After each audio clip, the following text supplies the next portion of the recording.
India merupakan sebuah negara yang terletak di Asia Selatan yang bersepadan dengan Pakistan, China dan Nepal di bahagian utara, Bhutan di bahagian timur laut dan Bangladesh serta Myanmar di timur.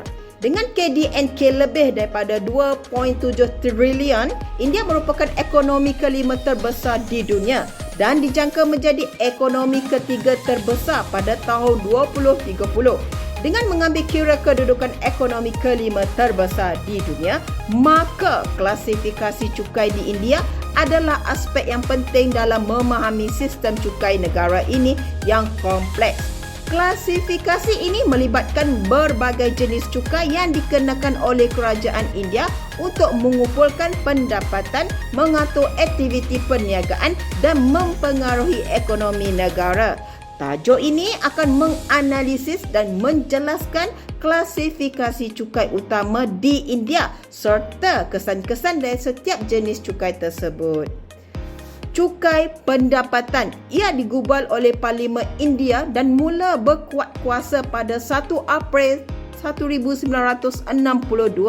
Undang-undang ini mengandungi peruntukan mengenai pengenaan, pengumpulan dan pentadbiran cukai pendapatan di India.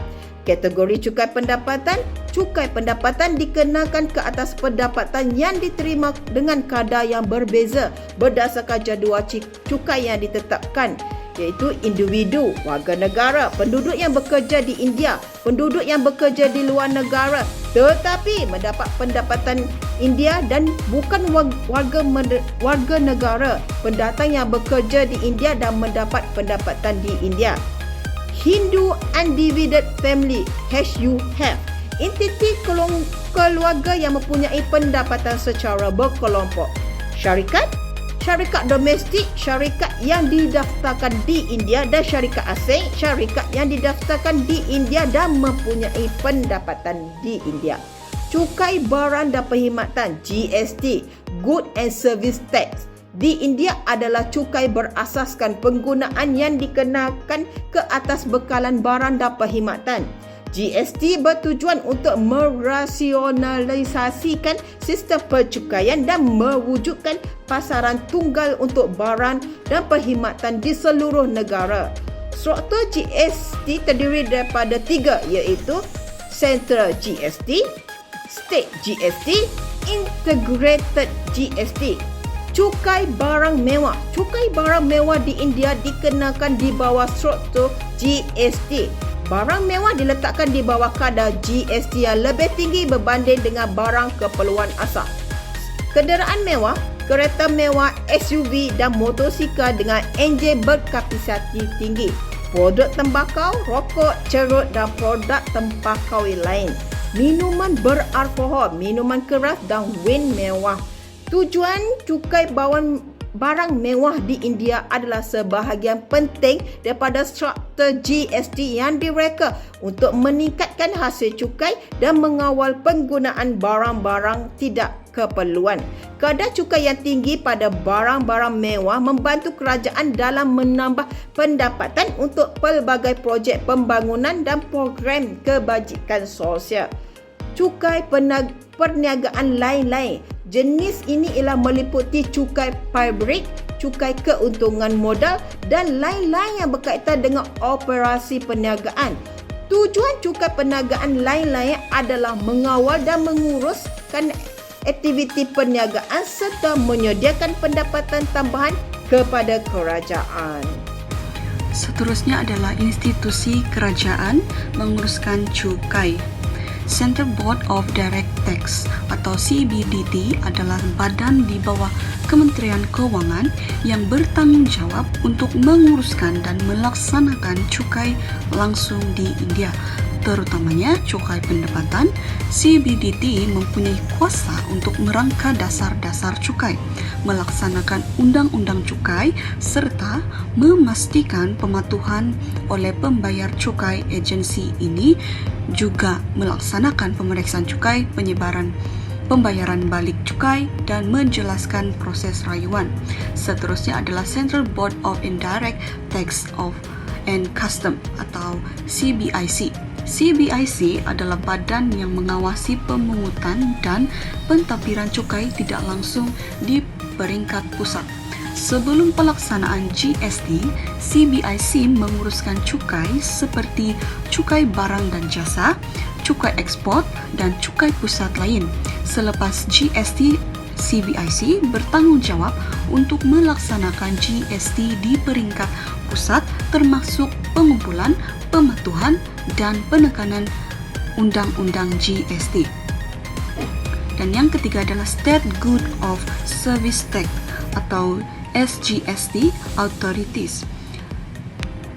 Setiap negeri di India mempunyai otoritas SGST sendiri yang bertanggung jawab menguruskan dan mengumpul GST di dalam negeri masing-masing. Otoritas SGST bekerja di bawah kerangka yang ditetapkan oleh Majlis GST atau GST Council yang terdiri daripada Menteri Kewangan Pusat serta Menteri Kewangan Negeri. Dan yang terakhir adalah Director General of Good and Service Tax Intelligence atau DGGI. DGGI adalah badan di bawah CBIC yang mempunyai tugas untuk mencegah dan memerangi pengelakan cukai di bawah GST. DGI menjalankan penyiasatan pemeriksaan dan penyiasatan berkaitan dengan mengelakkan GST dan aktiviti penipuan lainnya, dan mereka mengambil tindakan penguatkuasaan untuk memastikan pematuhan dengan undang-undang GST. Seterusnya adalah analisis cukai. Cukai adalah pembayaran kewangan wajib yang dikenakan oleh kerajaan kepada individu atau perniagaan untuk pembiayaan perkhidmatan awam dan perbelanjaan kerajaan. Pendapatan ini digunakan untuk menyokong infrastruktur pendidikan, penjagaan, kesihatan dan perkhidmatan penting lain yang memberi manfaat kepada masyarakat secara keseluruhan. Cukai boleh dikenakan pada pendapatan harta, barangan dan perkhidmatan dan juga keuntungan modal antaranya. Seterusnya, mengenai tujuan cukai, simplifikasi dan harmonisasi pajak. GST mengintegrasikan berbagai pajak tidak langsung yang sebelumnya ada di tingkat pusat dan negara bahagian seperti cukai penjualan, cukai jasa dan lain-lain menjadi satu pajak tunggal. Hal ini mengurangi beban administratif bagi perusahaan, memperbaiki ketaatan pajak dan meningkatkan efisiensi pengumpulan pajak. Pengurangan penciptaan pajak. Sebelumnya, sistem pajak yang kompleks mengakibatkan banyaknya titik penciptaan pajak di seluruh rantai pasukan. GST mengurangi jumlah titik penciptaan pajak ini dengan mengenakan pajak hanya pada nilai tambah di setiap tahap transaksi dan prosedur hingga konsumen akhir. Ini membantu menghilangkan penciptaan pajak berantai dan meningkatkan transparansi dalam sistem. Seterusnya, meningkatkan hasil cukai. Dengan menambah baik pematuhan cukai dan mengurangkan kelemahan untuk pengelakan cukai, GST dijangka meningkatkan hasil cukai untuk kerajaan. Ia menyediakan sumber pendapatan yang stabil dan boleh dipercayai untuk membiayai program pembangunan dan perkhidmatan awam. Mendorong pertumbuhan ekonomi. GST menciptakan lingkungan bisnes yang lebih produktif dan stabil dengan menyederhanakan peraturan pajak. Ini mengurangi biaya bisnes, meningkatkan daya saing, dan mengurangi harga produk untuk konsumen. Dengan demikian, GST berpotensi untuk merangsang investasi domestik dan asing serta memacu pertumbuhan ekonomi yang lebih luas. Selanjutnya, klasifikasi cukai. Kadar cukai. Kadar GST utama bagi mana-mana pembayar cukai kekal pada masa ini tetap pada 0%, 5%, 12%, 18% dan 28%. Terdapat beberapa kadar GST yang kurang digunakan seperti 3% dan 0.25%. Selain itu, komposisi orang kena cukai mesti membayar GST pada kadar yang lebih rendah atau nominal seperti 1.5% atau 5% atau 6% ke atas pendapatan mereka. Seterusnya, Dari segi prinsip pencukaian, ekuiti dalam pencukaian merupakan prinsip utama yang diperjuangkan oleh kerajaan dengan memastikan bahawa beban cukai diagihkan secara adil di kalangan semua rakyat tanpa mengira tahap pendapatan mereka. Kerajaan menggalakkan kesaksamaan dan keadilan sosial dengan menggabungkan kesederhanaan, kecekapan dan ekuiti dalam pencukaian. Kerajaan menggunakan hasil cukai dengan berkesan untuk menyokong program kebajikan sosial dan menggalakkan pembangunan ekonomi di India. Antara prinsip ekuiti yang digunakan adalah sistem pencukaian progresif, iaitu individu yang berpendapatan lebih tinggi dikenakan cukai pada kadar yang lebih tinggi daripada mereka yang berpendapatan rendah, memastikan bahawa beban adalah berkadar dengan kemampuan seseorang untuk membayar. B. Cukai berdasarkan kemampuan membayar, iaitu memastikan golongan kaya menyumbang sebahagian besar pendapatan mereka ke arah perkhidmatan awam dan program kebajikan. Klasifikasi cukai berikutnya adalah dapat dipastikan dengan mentakrifkan kadar dan kurangan cukai dengan jelas. Kurangan cukai dengan jelas, ketulusan membantu mengurangkan kekeliruan dan kebencian terhadap sistem cukai. Akhirnya memupuk rasa adil dan kerjasama dalam kalangan pembayar cukai. Antara cara yang dapat meraih keyakinan kepada individu yang dikenakan cukai adalah dengan cara undang-undang cukai yang jelas dan telus. Dengan mewujudkan struktur cukai yang adil dan telus, kerajaan boleh menggalakkan rasa equity dan accountability dalam kalangan rakyat, akhirnya menyumbang kepada masyarakat yang lebih stabil dan makmur. B. Kadar cukai yang boleh diramalkan. Penguatkuasaan undang-undang cukai yang konsisten membantu memupuk rasa kestabilan dan kebolehramalan dalam ekonomi, menggalakkan pelaburan dan pertumbuhan ekonomi. Seterusnya, dari segi keselesaan, sentiasa memastikan sistem cukai adalah adil dan mudah untuk pembayar cukai adalah penting untuk kejayaan jangka panjangnya. Proses pemfailan cukai dipermudahkan. Platform mesra pengguna untuk pemfailan cukai boleh meningkatkan kadar pematuhan dan mengurangkan ralat dalam penyata cukai.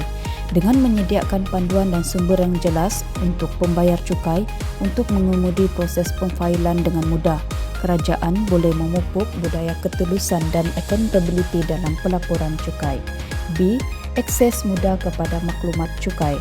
Akses mudah dan sumber yang mudah diperolehi boleh memperkasakan pembayar cukai untuk memenuhi kewajipan mereka dengan tepat dan tepat pada masanya. Selain itu, memperkemas proses pemfailan boleh membantu meminimumkan risiko kesilapan atau aktiviti penipuan, akhirnya membawa kepada pengagihan beban cukai yang lebih saksama. Manakala dari segi ekonomi, membantu mengurangkan kemungkinan ralat dalam pengiraan kerana perisian boleh melakukan pengiraan yang rumit dengan cepat dan tepat. Ini boleh membantu mengelakkan kesilapan dan audit yang mahal untuk pembayar cukai di samping memperkemas keseluruhan proses kutipan cukai untuk pihak berkuasa. Menggalakkan pertumbuhan ekonomi melalui percukaian adalah penting untuk membiayai perkhidmatan awam dan projek infrastruktur. Dengan menggunakan teknologi dalam pembayaran cukai, kedua-dua individu dan perniagaan boleh menyumbang kepada ekonomi dengan cara yang lebih cepat dan berkesan. B. Mengimbangi hasil cukai dengan pembangunan ekonomi, iaitu melaksanakan kaedah pembayaran cukai yang inovatif seperti platform dalam talian dan aplikasi mudah alih. Kerajaan boleh menyelaraskan proses dan meningkatkan kadar pematuhan. Seterusnya, kita akan melihat kesan cukai di India. Kesan cukai dapat dilihat kepada 3 kesan utama, iaitu kesan ekonomi, kesan sosial dan kesan politik. Kesan ekonomi iaitu membantu dalam mewujudkan ekonomi yang lebih baik, mampan dan seimbang. Dengan tidak menggalakkan penggunaan berlebihan barangan bahaya, duty exercise boleh membawa kepada penduduk dan tenaga kerja yang lebih sihat. Akhirnya menyumbang kepada produktiviti dan pertumbuhan ekonomi keseluruhannya. Kesan ekonomi boleh bahagikan kepada dua. Yang pertama, penjanaan hasil untuk kerajaan, iaitu alat menggalakkan tanggungjawab sosial dan kemampanan dengan mempengaruhi tingkah laku pengguna ke arah pilihan yang lebih bijak dan membantu mengimbangi kos berkaitan dengan menangani luaran negatif barangan tertentu seperti perbelanjaan, penjagaan kesihatan yang berkaitan dengan penggunaan tembakau dan alkohol. Duty exercise memainkan peranan penting dalam membentuk masyarakat yang lebih berdaya tahan dan sejahtera untuk generasi akan datang. Yang kedua, kesan ekonomi ialah pengagihan semula kekayaan. Pengagihan ini adalah satu corak aspek utama duty exercise dengan mengenakan cukai barangan yang seiring digunakan oleh individu berpendapatan tinggi seperti barangan mewah atau jenis alkohol tertentu. Duty exercise boleh membantu mengagihkan semula kekayaan untuk membiayai program sosial yang memberi manfaat kepada mereka yang berpendapatan rendah. Yang kedua adalah kesan sosial. Kesan sosial membawa kepada peralihan ke arah ekonomi yang lebih hijau dan menggalakkan inovasi dalam bidang seperti tenaga yang boleh diperbaharui, pengangkutan bersih dan teknologi mesra alam. Akhirnya, duty exercise boleh memainkan peranan penting dalam membentuk ekonomi ke arah masa depan yang lebih mampan dan beretika. Kesan sosial juga terbagi kepada dua. Yang pertama iaitu pengurangan ketidaksamaan pendapatan. Pengurangan ini boleh dicapai melalui pengagihan semula dana yang dikutip daripada duty exercise ke atas barangan mewah, membantu merapatkan jurang antara golongan kaya dan miskin. Selain itu, hasil yang dijana daripada duty exercise boleh digunakan untuk membiayai program dan inisiatif kebajikan sosial yang memberi manfaat kepada komuniti terpinggir, seterusnya menggalakkan kesesamaan dan keadilan sosial. Yang kedua, membiayai program kebajikan masyarakat, iaitu membantu meningkatkan akses kepada pendidikan, penjagaan kesihatan dan perkhidmatan penting lain bagi mereka yang memerlukan. Dengan melabur dalam program ini, masyarakat boleh berusaha ke arah mewujudkan persekitaran yang lebih saksama dan menyokong semua individu tanpa mengira status sosio-ekonomi mereka. Dan yang terakhir adalah kesan politik, iaitu memanfaatkan duty exercise untuk bukan sahaja menjana hasil tetapi juga memacu kemajuan sosial dan ekonomi di kawasan luar bandar. Dengan mengarahkan dana ini ke arah bidang kritikal seperti infrastruktur, penjagaan kesihatan dan pendidikan, penggubalan dasar boleh memperkasakan komuniti luar bandar dan merapatkan jurang antara kawasan bandar dan luar bandar. Kesan politik juga terbagi kepada dua, iaitu pertama, persepsi orang ramai terhadap dasar percukaian. Sering terlepas pandang kesan positif duty exercise terhadap masyarakat luar bandar. Daripada melihat sebagai beban, pembayar cukai harus menyedari potensi duty exercise untuk memacu perubahan positif dan menyokong pembangunan kawasan yang kurang diberi perkhidmatan. Dengan mengalihkan naratif sekitar percukaian, penggubalan dasar boleh memperoleh lebih banyak sokongan untuk inisiatif yang bertujuan untuk mewujudkan masyarakat yang lebih inklusif dan makmur untuk semua.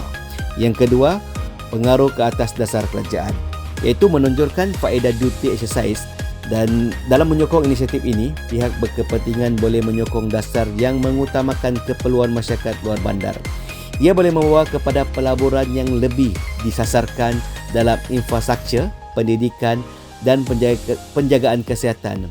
Akhirnya, meningkatkan kualiti hidup penduduk di kawasan bandar. Dengan cara ini, duty exercise bukan sahaja menjana hasil kepada kerajaan tetapi juga berfungsi sebagai alat untuk memacu perubahan positif dan mewujudkan masyarakat yang lebih saksama.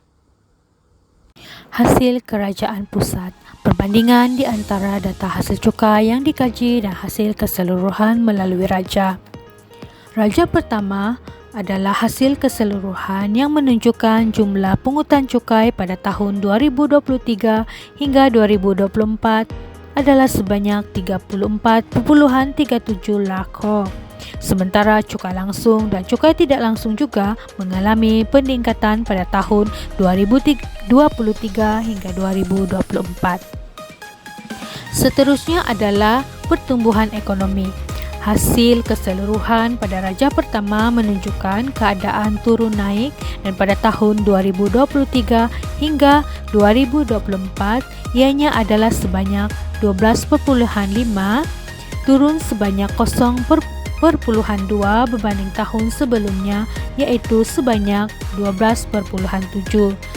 Bagi Raja 2 cukai langsung dan cukai tidak langsung, ianya juga mengalami penurunan dalam pertumbuhan ekonomi. Perbandingan di antara GDP dan growth. Pada Raja Pertama, hasil keseluruhan ianya menunjukkan GDP adalah lebih rendah berbanding dengan Total Collection Growth iaitu TCG pada tahun 2023 hingga tahun 2024 dan ianya juga berlaku keadaan yang sama kepada cukai langsung dan cukai tidak langsung. Berikut adalah Raja Financial Year yang diambil bagi tahun 2012 hingga tahun 2023. Sekian, terima kasih.